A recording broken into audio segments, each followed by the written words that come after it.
All right, so So we got interrupted there, so Yes. go ahead, Patrick. Technology worked with us. Yep, absolutely. So I think that, the biggest thing I'd say for parents is, again, calling our office if you have a question. We would encourage that.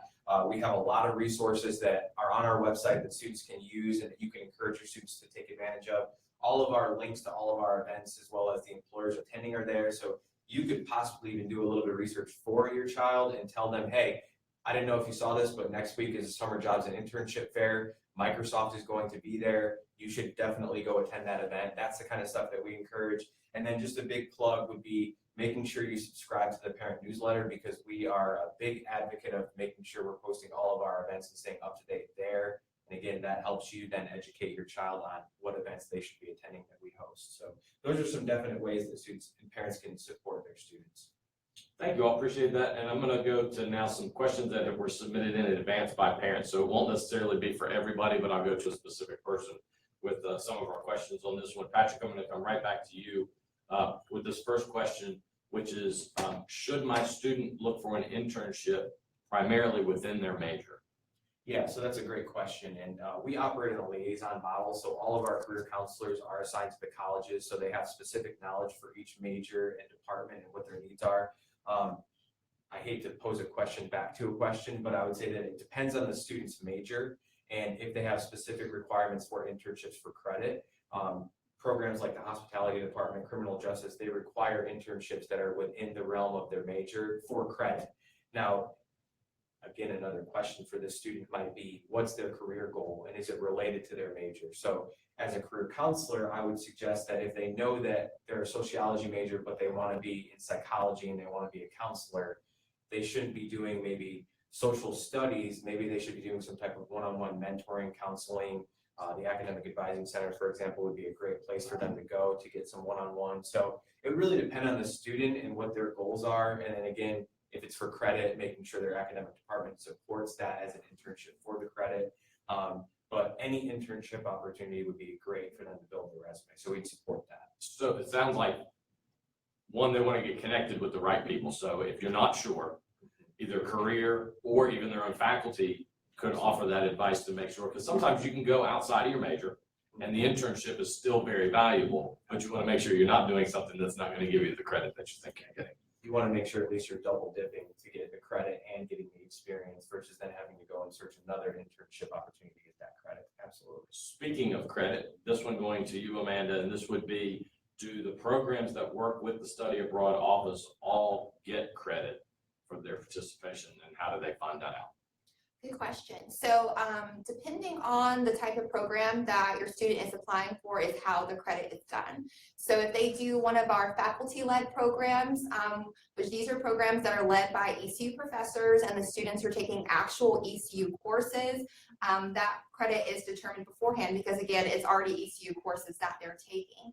If they decide to go on a semester-long exchange program at one of our universities overseas, then that credit is something that the student has to get approval for before they go. So regardless of the program type, the students do know how the programs, or the credits are going to come back before they leave for the program. But depending on the program type, they might have to actually go to their department and say, how will this course match up back here with what I have left in my degree plan? But it is determined before they go abroad. Another one of those where if you're not sure, it's best to find that out up front. Exactly, yes. Yeah. Brandy, this one's for you. You talked a little bit about people starting now with the apartment plan and getting ready to go that way. Let's say, I guess, give me the timeline. When should people start visiting?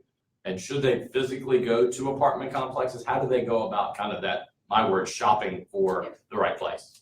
So we recommend, of course, that students check out and visit properties. And I always want to tell parents and students that the university does not own any of the properties that you may see. A lot of times they see ECU or the university's name tagged along with a lot of property promotions, but that is not. So sometimes parents actually think that these are, apartment complexes that the university, recommends or says that your son or daughter should live there, and that is not true.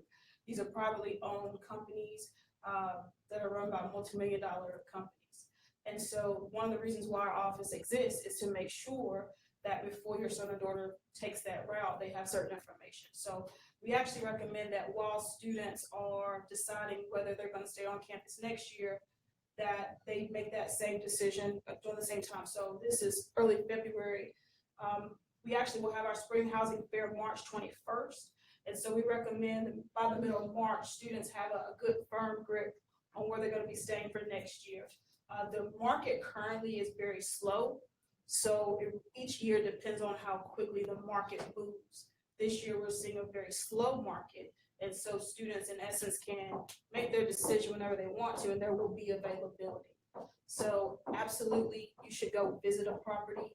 I always tell students, if you go into a property and it looks very disorganized, or the amenities are not up to date, or just seems very dirty, then that's what you would expect if you live there as well. So you can tell a lot about a property just by going in and visiting. If they make you feel comfortable when you walk in, just a lot of different things as well. So you definitely want to visit those properties. By the middle of March, you should be kind of coming to a consensus. And throughout the semester, we have programs set up to actually help you through that process. So next Monday, our first program, which talks about, can you actually afford to live off campus? So there's a huge range of pricing, and you need to know, one, if you fit in that range and where you are, recognizing that you will not receive more or less financial aid to pay for housing. So that's another misconception we have with students, is assuming that if I sign an expensive lease because I'm in a low socioeconomic status, that I'll receive more financial aid, and that is not true. So we work with students to do that as well. So that's kind of the timeline. But if you are a student who is totally dependent on financial aid, then you should not sign a lease at all until you have your financial aid.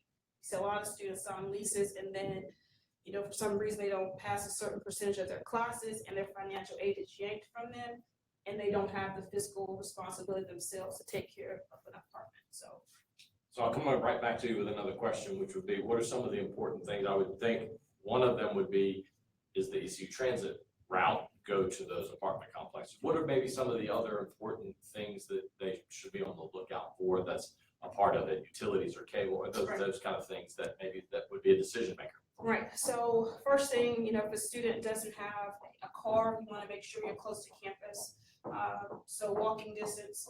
If they're not within walking distance, do they have an ECU transit route? Some students are looking for more of a community feel versus a larger property. So how many students or how many tenants can be at that property? You know, do they constantly show up on, you know, the news for any type of safety is important? How often do you hear about that property? How much does it cost to live there? What are the amenities? You know, because you pay more based on the amenities. So if you're not interested in all the bells and whistles, you may be interested in an apartment that may be a little bit cheaper and not have to spend as much money for the amenities. If utilities are included, if there's a cap, you know, do they allow you to change roommates without having to pay an additional $250, which most of the time that's how that works. In our office, we actually do have a detailed breakdown of all the properties and how much they cost, what's included in the rent, what is not, because each property is very different. There's no two properties that are the exact same. So yeah, if you don't have a car, I don't recommend you actually move off campus if you can help it. And also just always do a good Google review of a property. And if 90% of what you see is not positive, then more than likely can be correct. Patrick, you mentioned the summer jobs fair coming up next week, the 8th. Thursday, yeah. Yeah. Then we also have the big fairs. I call them the bigger fairs, the spring career fair. Okay. And that's coming up a little later, and I'll let you touch on that here in just a second. But the career fairs, I know for you and your office have been talking about too many times historically students wait till their junior, senior year to start to go see a career services office or a liaison. We've been pushing freshman years when to start. Talk about why that's important to go so early and the benefit that the student gets by a couple of years of a connection to a career. Sure, yeah. So again, it goes back to what I was saying earlier about never too early, which is what I say to students about coming to the career fair as a freshman is that if you picture yourself and you're back's against the wall and you're 3 months away from graduation and you walk into a room for the first time and there's 200 plus employers there, and it's the first time you've ever introduced yourself, talked about your experience, met an employer at all, you're not going to do well if it's the first time you've ever done it and you know that you're 3 months away and you really want a job. You might do well, let's not put people down, but you're not going to do as well as if you go as a freshman, you walk around the room, you get a feel for what it's like, you understand the concept, you practice your elevator pitch or power greeting, and even establish a relationship. So working with companies like our largest employer in Greenville, which is Biden, since I've been here, they haven't changed who the main recruiters are in HR at Biden. So again, as a freshman, you know you want to work there. A place like Cisco is another really good example. And you develop a relationship. You go to that recruiter as a freshman and you say, I really want to work here. What can I do in the next 2 or 3 years to make my resume stick out? You go back consistently and you go talk to them. You get even a pseudo review of your resume while you're at the table. Well, when you go there as a senior and you say, hey, I'm Patrick, remember me from when I was a freshman? Well, I did 3 or 4 of those things you said. That recruiter's going to remember you. You're going to be less nervous, and most likely you're going to at least have a way better opportunity than the first time meeting them when you're a senior. So that's one really big reason that we suggest it. And then on a personal note, I went to my first career fair when I was a freshman at the University of Buffalo. And the first thing I realized is I needed a suit because I was one of the few people in there with just a dress shirt on and a tie. And so again, it kind of helps you realize and set the bar for yourself of where you need to get to when you're a senior and when you're putting the boots to the ground and you're actually needing to get that job. So we definitely encourage freshmen and sophomores to go early and not when everything's on the line, just to kind of practice and get that done. So we really encourage that. If you wanted to be a professional football player, you wouldn't wait till your senior year to go to the football coach and say, hey, can I play? That's a great way to put it. Absolutely. So for you, Amanda, kind of the same thing, when's the best time? So if I'm a parent and I'm watching and either I have a student getting ready to come or they're already here, is there a better time in my 4-year window to pursue that global experience? Is there any better than another? I would say it's ideal for students to come in freshman year to get the information they need about the program types and the resources they have. So it is very possible for students to study abroad all the way even through their senior year, but it does go back to planning. So if a student knows freshman year that they want to go abroad junior year, then that's how they're going to set it up. They're going to plan out their classes accordingly. They're going to target a specific program so that we can ensure that that specific program works with their degree plan and that they have their finances in order for the program types they're going on. So again, whether it's they're wanting to study abroad farther in the future or they're wanting to go abroad next semester, we do recommend they come in sooner rather than later. Especially coming in as freshmen, they obviously just have more flexibility within their degree plan. So within those first 2 years, they're going to be taking their foundation credits, their electives, prereqs. And so within that space, there's more flexibility as far as where they can go and for how long. So if your student wants to go abroad for a full semester, it's a good idea to start planning sooner rather than later, because a full semester, that's anywhere from 12 to 18 credit hours. And you want those to be advancing your degree back here and not just be dead space to where you're behind when you come back. Because if a student comes to a senior year and they have very particular courses they have left to take, it doesn't mean that we can't work with them, doesn't mean they still can't go abroad, but it is going to limit their options. So regardless of when they're wanting to go abroad, it's good to start the planning process. It's great for students to also talk with their academic advisor and let them know that it's something that they're wanting to do. That way the academic advisor can help them shift their courses around to where it is feasible to go for a semester, an academic year, or a summer, whichever term that the student is preferring to do. Especially if your student has a very strict degree plan, particularly for our nursing majors and our education majors, it's very hard for them to study abroad during their junior and senior years, especially if they're wanting to do a semester. Now, if they're open to a summer, that's feasible throughout their degree plan, but if they're wanting to do a longer term, they would definitely want to come see us freshman or sophomore year. So one of the things I'm sure parents would want to know, so I'm sending my child to Greenville, North Carolina, and Eastern North Carolina, but Amanda, we have opportunities to go global. Just real quickly, you talked about the faculty-led places that they go. List some of those countries and places where our faculty are taking or planning to take our students. Yeah, so we do have over 200 programs in 50 plus countries. One of our most popular faculty-led programs is our Italy Intensives. It's a great program because it goes both during the summer and during the semester. So it affords students a lot of flexibility as far as when they can go. And it's great because it's open to all majors. So with this particular program, students are taking their foundation credits. So by that, I mean they're taking their fine arts, the humanities, the social sciences, the courses that all students have to take regardless of their degree plan. So that's a great one to plan ahead early. And that program is also awesome because it's the only one that students can go on their freshman year. So that is the only program that students can target for their spring semester of freshman year. So for parents who are preparing to send their students to ECU and they know their son or daughter want to do some kind of semester-long study abroad program, that would be a good one to look at.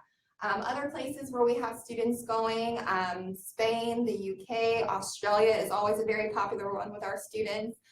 This coming summer, we actually have 4 in South Africa. So that's been another new and interesting site for students to go as well. But we are represented across all continents other than Antarctica. But other than that, we do have pirates going all over the globe. I think that Italy Intensive one is, it's in its 10th year, finishing its Yes. getting ready to do the 10th year. Exactly. So that's exciting. Brandy, I want to come back to you. We're talking about transitioning off campus, and you mentioned houses that are in the grid and First Street through Fifth Street, right near campus. Talk about the difference between somebody looking at moving in with a group of friends, or maybe a roommate that I have in the residence hall, and now I'm going to move to a house. What's the difference between looking to move off campus to a house than maybe an apartment? Yeah, so there are huge differences. One of the hugest difference is that you are not just responsible for being in the community, but you now have responsibilities in the city of Greenville. So for individuals who are thinking about living in an apartment, they typically will go to the apartment complex, fill out the application, pay the fee. And like I said, it's a huge corporation behind you. And then at that point, you would live there for the next 12 months. Everything's all inclusive. You pay one amount per month. And so it's different in a house, because in a house setting, you typically have a landlord that you're going to be paying every month. It's more than likely going to be a joint lease versus an individual lease. So what that means is, in a house setting, all of you are together on a lease. So if you have a verbal agreement to pay, let's say your rent is $1,200 a month, you have a verbal agreement that all 3 of you are going to pay $400 a month. If someone does not bring their money to the table, that means all of you will be evicted. So that's the difference between a joint and an individual lease. You are also typically going to have individual bills for your internet, cable, if you even have a washer and dryer. So what that means is someone who has established credit has to apply and be approved for those amenities. And typically it's a parent who has that established credit who goes and applies for those things. So in essence, it's more synthesized in an apartment complex than in a house. Totally different level of responsibility. You also have to make sure you have your trash out on a particular day so that it can be picked up. You also need to make sure your noise is at a certain level because we don't want Greenville PD stopping by, giving any citations. So it's a totally different level of expectations. Another level of expectation is that if you have something wrong with your house, there's one person that you call to fix it, which is the landlord. So if that landlord is not necessarily able to get to it, it can kind of sit there until they decide to fix it. And if it's very expensive, then they may hold off until next year to fix that. So I think it's a difference in, we actually recommend if students have never lived in an apartment by themselves, that they not make that jump from on-campus housing to a house, because you learn different things as you progress. So that's really where we are with that. Just a totally different level of responsibility. You also need more disposable income in a house as well. Like I said, we just had snow a few weeks ago. Our utility bills went up a little bit. So in that situation, if you're in a house, you need to be able to have some disposable income to take care of that should you have to pay more for your amenities in your home. Yeah, we got a lot of calls from people that went up north, and they were like, I'm worried my pipes are gonna freeze. There's nobody in the houses Yeah. when you leave them there to worry about that kind of stuff. So it definitely is. So we've got about 35 minutes and we need to go ahead and start wrapping up. But I want to ask each of you kind of for parents that are watching either this live or they're going to be watching the archived edition. We'll start with Brandy and work our way back to Patrick. What would you say would be kind of the key 1 or 2 takeaways that parents should take out of today's conversation? I think the biggest is to make sure, like we kind of addressed earlier, to empower your student to come and talk to us in off-campus student services if they have questions. The earlier the better. So even if your son or daughters know they're gonna be living on campus next year, it's never too early to get information and be informed. The second thing is if you're not aware of what you're signing, then don't sign any information. So it's always okay to ask questions. A lot of times leases are being signed electronically now. So if you're not aware of what you're signing, make sure you ask questions. And if anything is told to you or you're promised anything, make sure you get that in writing. I would say the main takeaway would be that study abroad is accessible and beneficial for all students we have here at ECU. As far as accessibility goes, one of the common misconceptions is that study abroad is way too expensive and only students from certain backgrounds can afford this kind of experience. And so what a lot of students don't know is that you're able to use your normal financial aid packages towards the cost of the program. So scholarships, grants, loans, VA benefits, whatever students are receiving to come to school here for the semester, they are able to put towards the cost of their program. If your student is doing a summer program, financial aid is still available, but summer aid is a little bit different. You do have to be enrolled in at least 6 credit hours in order to receive it, but that's just something that we would talk about in a one-on-one appointment, make sure students are, of course, looking at the programs where they can still receive their financial aid. Most of our semester-long programs, students pay their exact same ECU tuition rate here. So the same rate they're paying here to be in Greenville, North Carolina is what they could pay to be in France or wherever they're looking to go. And again, most students aren't aware of this. There are tons of scholarships that they can apply for within our office. ECU's award portal, as students aren't on there, they should be, because there's lots of great general scholarships, study abroad scholarships, and then there are also tons of national scholarships that students can apply for. And lots of students have the misconception of, well, it's a national scholarship, it's very competitive, there's no way I could ever get that. But a lot of students think that, so way less people apply than they think. So we always encourage students to apply for as many scholarships as possible. We have other resources to help students with the financial aspects. We actually had a study abroad financial planning workshop yesterday where we talked about how do you budget for a study abroad program? How do you select a program based on your finances, and how do you apply for scholarships? And so this is something we're going to continue to do every semester, and that's something I would definitely encourage all students to attend if they're looking to go on a study abroad program.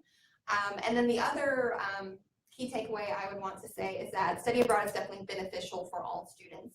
Regardless of what their major here is on campus, it's something that's going to set them apart when they're going to graduate school or going into their first time job. So one of my favorite statistics about study abroad is that 90% of study abroad students land a job within 6 months of graduating, as opposed to 47% of non-study abroad students within 12 months. So what that means obviously is that students are more likely to get a job, and they're more likely to get it at a quicker rate with some kind of international experience on their resume.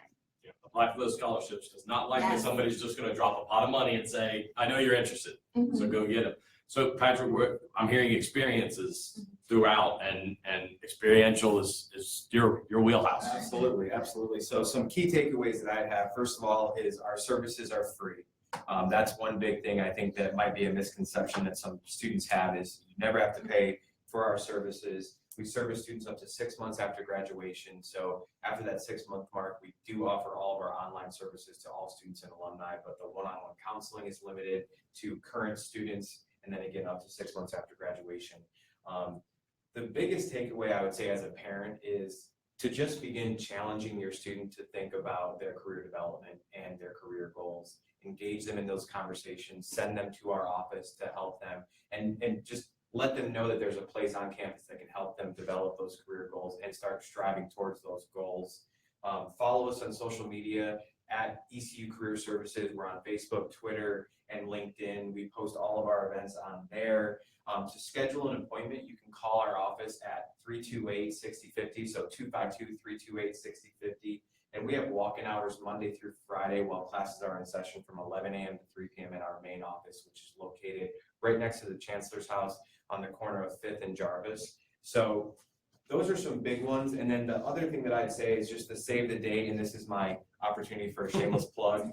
Next Thursday, we have our summer jobs and internship fair. We have over 50 organizations that will be here hiring students for summer camp positions, Outer Bank positions, hotel positions, just all sorts of different opportunities. That'll be February 8th from 1 to 4 o'clock at Campus Rec and Wellness.